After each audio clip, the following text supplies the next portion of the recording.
আসসালামু আলাইকুম। সবাই কেমন আছেন? আশা করি আল্লাহর রহমতে সবাই অনেক বেশি ভালো আছেন।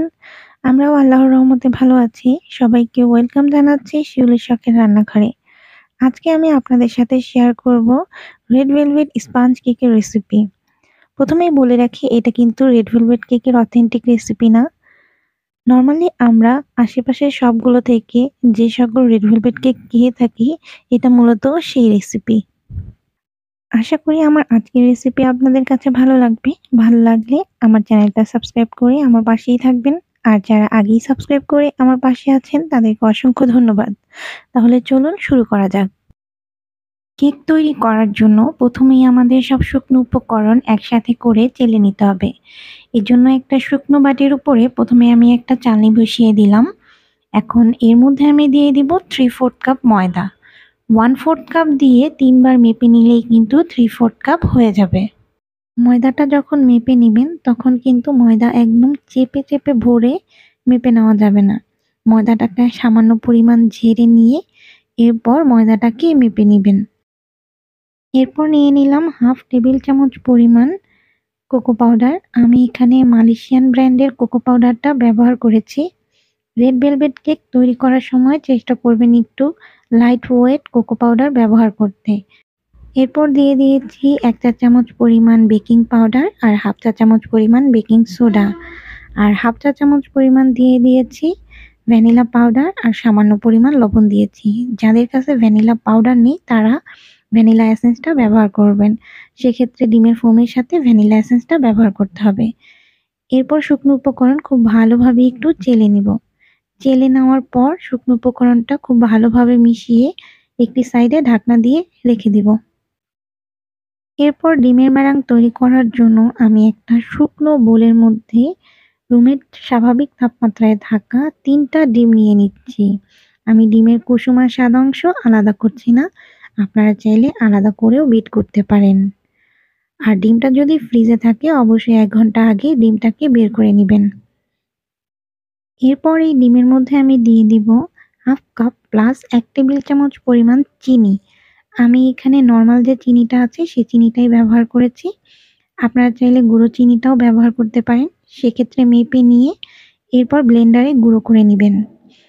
যারা মিষ্টিটা একটু বেশি পছন্দ করেন তারা এখানে 3/4 কাপ পরিমাণ চিনি ব্যবহার করবেন। এরপর একটি ইলেকট্রিক বিটারের সাহায্যে আমি ডিম আর চিনিটাকে খুব ভালোভাবে একটু বিট করে নিব। ডিম আর চিনিটাকে আমি ততক্ষণ পর্যন্ত বিট করব যতক্ষণ না পর্যন্ত চিনিটা সম্পূর্ণ গলে যাচ্ছে আর ডিমটা পারফেক্ট ভাবে ফোম হয়ে যাচ্ছে। বিট করব আর কিছুক্ষণ পর, পর একটা স্প্যাচুলার সাহায্যে সাইডের চিনিগুলো মাঝে এনে দিয়ে এরপর আবারও বিট করব।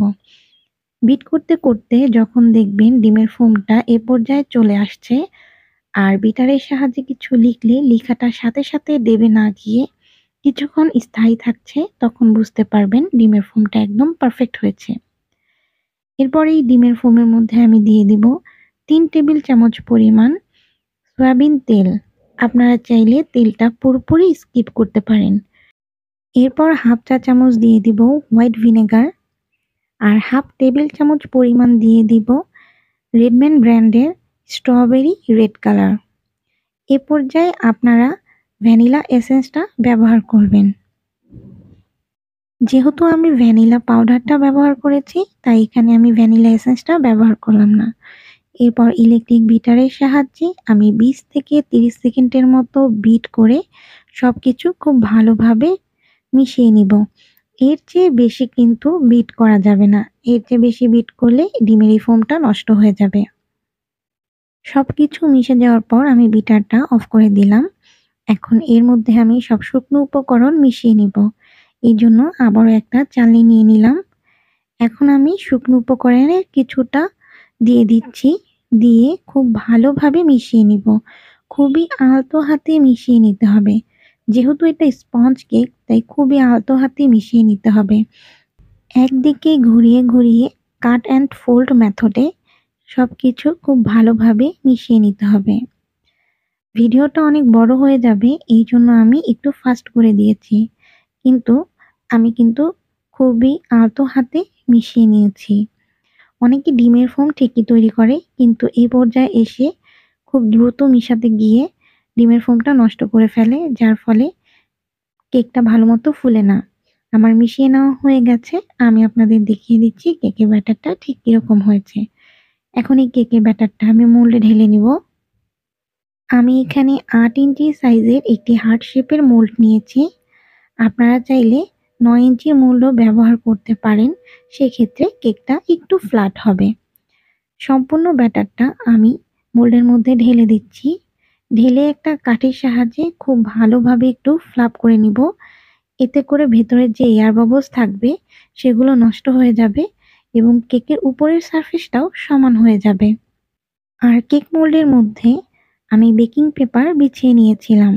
আজকের কেকটা আমি চুলাতে বেক করব। এজন্য হাঁড়িটাকে প্রথমেই আমি প্রিহিট করতে দিয়ে দিয়েছিলাম। ১০ মিনিট আমি হাই হিটে হাঁড়িটাকে প্রিহিট করে নিয়েছি। এখন এর মধ্যে আমি কেকটাকে দিয়ে দিব।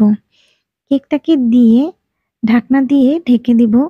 ঢাকনার মধ্যে যে ছিদ্র রয়েছে সেটা বন্ধ করে দিব। এরপর কেকটাকে আমি ৩০ থেকে ৩৫ মিনিটের মতো বেক করে নিব মিডিয়াম টু লো হিটে। ৩০ থেকে ৩৫ মিনিট পর আমি ঢাকনাটা খুলে নিচ্ছি। এরপর একটি কাঠির সাহায্যে চেক করে দেখছি কেকটা হয়েছে কিনা। কেকটা সম্পূর্ণ হয়ে গেছে। দেখুন কাঠিটা একদম ক্লিন এসেছে। তার মানে কেকটা পারফেক্ট ভাবে হয়ে গেছে। এখন আমি চুলাটা বন্ধ করে দিয়ে কেকটা নামিয়ে নিব। আর কেকটা চুলায় দেওয়ার পর বারবার ঢাকনা খুলে চেক করা যাবে না কেকটা হয়েছে কিনা। চেষ্টা করবেন একটু ভারী তলাযুক্ত পাতিল ব্যবহার করতে। কেকটা হওয়ার পর আমি কেকটাকে সম্পূর্ণ ঠান্ডা করে নিয়েছি। এখন আমি কেকটাকে ডিমোল্ড করে নিব। এজন্য একটা ছুরির সাহায্যে কেকের চারপাশে একটু ছাড়িয়ে নিলাম। উপরের বেকিং পেপারটা সরিয়ে নিচ্ছি। আমি আপনাদেরকে কেকটা একটু দেখিয়ে দিচ্ছি। দেখুন কেকটা কত সুন্দর ফুলেছে আর কেকের কালারটা কতটা সুন্দর এসেছে। আর সবচাইতে বড় কথা হলো রেড ভেলভেট কেকের কালার কিন্তু টুকটুকে লাল হয় না। কিন্তু আমাদের দেশে এই টুকটুকে লাল কালারকেই রেড ভেলভেট কেক বলা হয়। রেড ভেলভেট কেকের কালার কিন্তু মূলত মেরুন কালার হয়। এখন আমি কেকটাকে ৩টা স্লাইস করে কেটে নিচ্ছি। আমি আপনাদের দেখিয়ে দিচ্ছি কেকের ভেতরটা ঠিক কিরকম হয়েছে। দেখতেই পাচ্ছেন কেকের কালারটা কত সুন্দর হয়েছে আর কেকের ভেতরটাও খুবই সুন্দর হয়েছে। এখন আমি কেকটাকে ফ্রস্টিং করে নিব। এইজন্য বোর্ডের উপর প্রথমে কিছুটা ক্রিম লাগিয়ে নিলাম।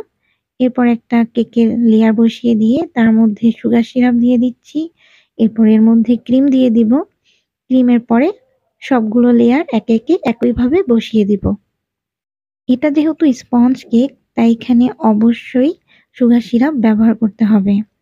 যদি এটা ময়েস্ট কেক হতো মানে অথেন্টিক রেড ভেলভেট কেক হতো তাহলে কিন্তু এখানে সুগার সিরাপ ব্যবহার না করলেও কোনো সমস্যা হতো না। মূলত অথেন্টিক রেড ভেলভেট কেকে সুগার সিরাপ ব্যবহার করা হয় না। বাট কেউ কেউ ব্যবহার করে কেকটাকে আরেকটু ময়েস্ট করার জন্য, যাতে কেকটা বেশি ঝুরঝুরে মনে না হয়। যাই হোক কেকের সবগুলো লেয়ার দিয়ে আমি কেকটাকে ক্রিম দিয়ে ক্রাম্ব কোটিং করে নিব। আরেকটা কথা বলে নিই, আমি এখানে হুইপ ক্রিম ব্যবহার করেছি। আবারও বলে নিচ্ছি যেহেতু এটা অথেন্টিক রেড ভেলভেট কেকের রেসিপি না সেহেতু আমি এখানে হুইপ ক্রিমই ব্যবহার করেছি। অথেন্টিক রেড ভেলভেট কেকে চিজ ক্রিম ব্যবহার করতে হয়। ইনশাআল্লাহ আমি আপনাদের সাথে সামনে ৩ ধরনের অথেন্টিক রেড ভেলভেট কেকের রেসিপি শেয়ার করব। মানে ৩ ভাবে অথেন্টিক রেড ভেলভেট কেক তৈরি করে আপনাদেরকে দেখাবো। কিন্তু আমাকে একটু সময় দিতে হবে। যাই হোক এখন এখানে আমি একটা ছোট সাইজের স্টার নজেল নিয়েছি। এখন ডট ডট দিয়ে সম্পূর্ণ কেকটাকে আমি ডেকোরেশন করে নিব। মানে ফুলের মতো ভরাট করে নিব।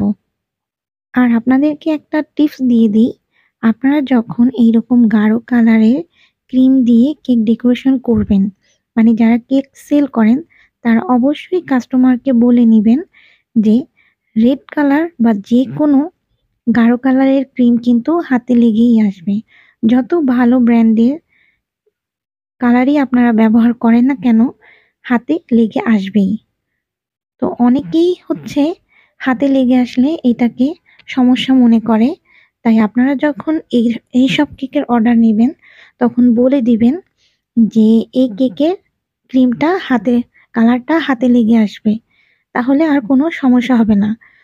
যদি কারো সমস্যা হয় তখন আপনি বলতে পারবেন যে আমি তো আপনাকে বলেই নিয়েছিলাম যে এই কেকের ক্রিমটা হাতে লেগে আসবে।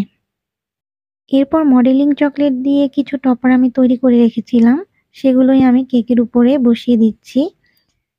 মডেলিং চকলেটের রেসিপি যদি আপনারা চান তাহলে অবশ্যই আমাকে কমেন্ট করে জানাবেন। আমি আস্তে, আস্তে আপনাদের সাথে সবকিছুই শেয়ার করব। কিন্তু অবশ্যই আমাকে একটু সময় দিতে হবে। সবগুলো টপার বসিয়ে নিলেই কিন্তু আমার কেকটা সম্পূর্ণ তৈরি হয়ে যাবে। আর এই কেকটা ছিল ১.৫ পাউন্ডের, কিন্তু আমার এই কেকটা পুরোপুরি ২ পাউন্ডেরই হয়ে গিয়েছিল। আমার আজকের এই কেকের রেসিপি আপনাদের কাছে কেমন লেগেছে অবশ্যই আমাকে কমেন্ট করে জানাবেন। ভালো লাগলে ভিডিওতে লাইক দিয়ে আমার চ্যানেলটা সাবস্ক্রাইব করে আমার পাশেই থাকবেন। আজ তাহলে এই পর্যন্তই। সবাই অনেক ভালো থাকবেন, সুস্থ থাকবেন, নিরাপদে থাকবেন। আল্লাহ হাফেজ আর আমাদের জন্যও দোয়া করবেন।